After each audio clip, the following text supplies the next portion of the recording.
Bonjour et bienvenue dans 5 minutes 17, votre rendez-vous d'avenir sur l'actualité de l'art. Et oui, après 15 épisodes, je ne vous ai même pas fait part de mes dons pour les arts divinatoires. Tenez par exemple, là, les cloches de l'église vont sonner.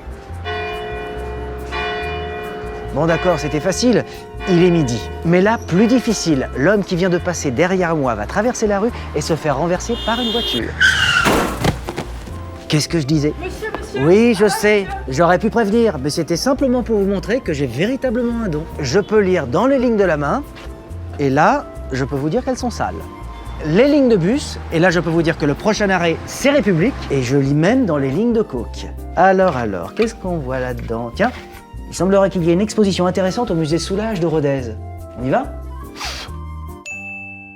Chessac et Cobra ont un rendez-vous posthume. Le premier est un artiste de la campagne, cordonnier sans aucune formation, qui se voit, selon ses propres mots, comme un peintre rustique moderne.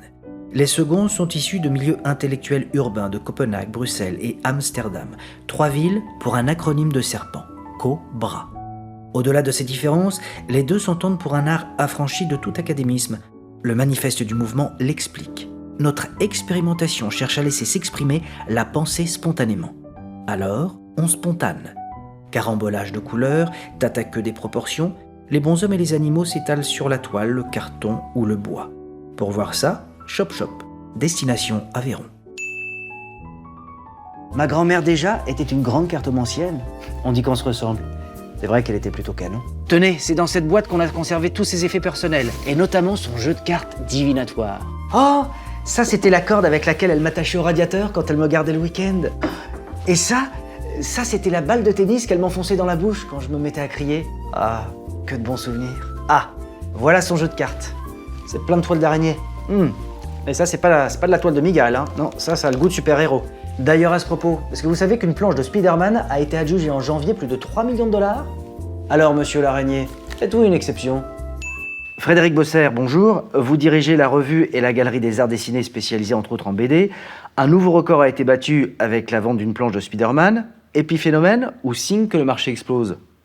Alors l'évolution du marché s'est fait en plusieurs étapes. Il y a d'abord les artistes comme Liechtenstein ou Picasso qui ont fait comprendre que la bande dessinée était un art important. Et ensuite la réussite sociale de beaucoup de personnes qui aujourd'hui veulent acheter une part de leur enfance, puisqu'en général c'est un peu ça, la bande dessinée, on achète une enfance. Donc aujourd'hui, Spider-Man, vous vous doutez bien que le marché américain avec tous les gens qui ont lu Spider-Man dans leur vie, il y en a un au milieu qui se dit, ou deux ou trois, puisqu'une enchère faut que ça monte, qui se dit je vais acheter cette planche-là qui quand j'étais jeune m'a fait rêver. Et en parallèle, il y a des musées qui s'ouvrent un peu partout dans le monde entier, dont celui de George Lucas, qui fait qu'évidemment, les prix arrivent à maturité et commencent à valoir le prix d'une œuvre d'art.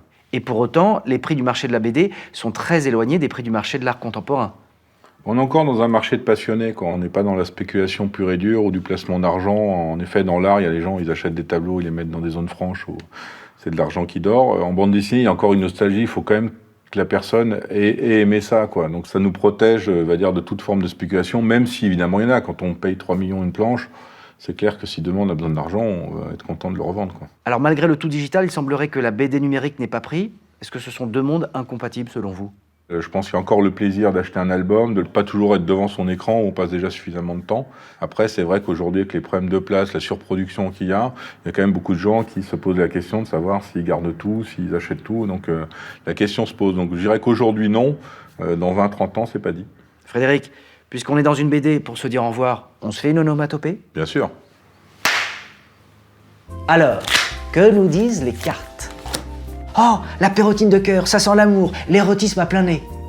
Bonjour, vous vous appelez comment ? Paul. Paul, c'est mignon. Moi, c'est Jonathan. Enchanté. Oh non, le pérotin de pique, ça c'est synonyme d'une rupture, d'une mauvaise passe. Je suis désolé, Paul, notre histoire s'arrête ici. Ah, le 10 de carreau, ça, c'est synonyme de voyage. Allez, je vous amène à Tokyo pour un groupe show. Entendez, une réunion d'artistes de la galerie sur un même thème, la tête dans les nuages. Les œuvres sélectionnées nous invitent au lâcher-prise, à commencer par Les Natures mortes de Jean-Philippe Delhomme. C'est à ces fenêtres qu'on regarde passer le nuage d'un Gabriel Rico, fait de néons et de branches comme l'artiste aime jouer des matériaux. Les nuages issus de la série Studies into the Past, de Laurent Grasso, revisitant les paysages anciens pour les anachroniser. Oui, le terme n'existe pas, mais je prends des libertés. La tête dans les nuages, c'est aussi la tête à l'envers pour Jan Svenge, ou le rêve pour Clara Krystalova, dont les céramiques sont issues d'un pays des merveilles. Enfin, la tête dans les nuages, c'est regarder les étoiles de Créten, et on reviendra sur Terre quand on en aura envie. Et pour finir, le 3 de trèfle. Ah ça signifie que dans 3 secondes, l'épisode touche à sa fin, et par conséquent, je n'ai même pas le temps de vous dire